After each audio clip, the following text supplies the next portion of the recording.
you can ask me anything on Friday 10 a.m. Just pop into the school group and ask whatever you want to ask, really. For example, recently I've been asked quite a bit where to start selling. Say you have 3 customer segments and they all look very promising. You solve problems for them, their life become better, but each of them requires a separate approach. All of them require your time. Where to focus? Focus is really important. You've got to focus on one thing to make it really work. So which one to choose? Not difficult. You need data. How do you get data? You have to identify who is your customer and user. We'll talk about it later as well. And how many of them are out there? So-called sum exercise. The total market, the serviceable market, the accessible market. And you need to understand how many of them are out there. This is your total market. When you grow, you potentially will sell to all of them.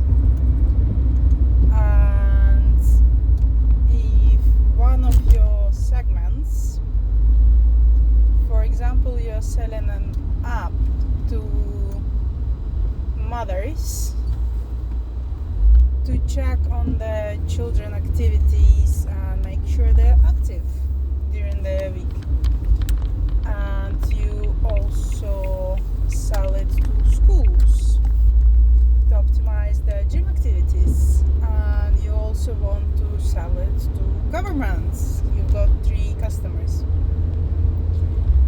and which one gonna bring you more money? That's the question, really.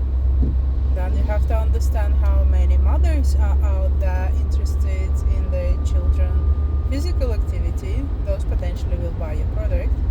How many schools actually use any software to track and optimize, and how many governmental organizations are there that are using anything similar or willing to buy something like that. Then think how much you're gonna charge, multiply by number of users, that's your market size. And of course then you can look into probability of buying and actually which chunk of the market can you take, and if there is competition. That's for later. First of all, understand what's the maximum money each segment can bring. And if each mother that is interested in the child's activity is willing to pay you 10 euros, dollars, whatever, units, and there are 6 million of them, guess what? 60 million. And if there are only 3,000 schools, that's only 30k. I would go to mothers first, make money, scale, and then grow your business. If you want to learn more or ask any question that bothers you in how to start a business, how to transition your career from employment to entrepreneurship, how to do it in parallel, that's all possible. Pop into the school community and ask me anything. 10 a.m. every Friday, I'm there for you guys, 1 hour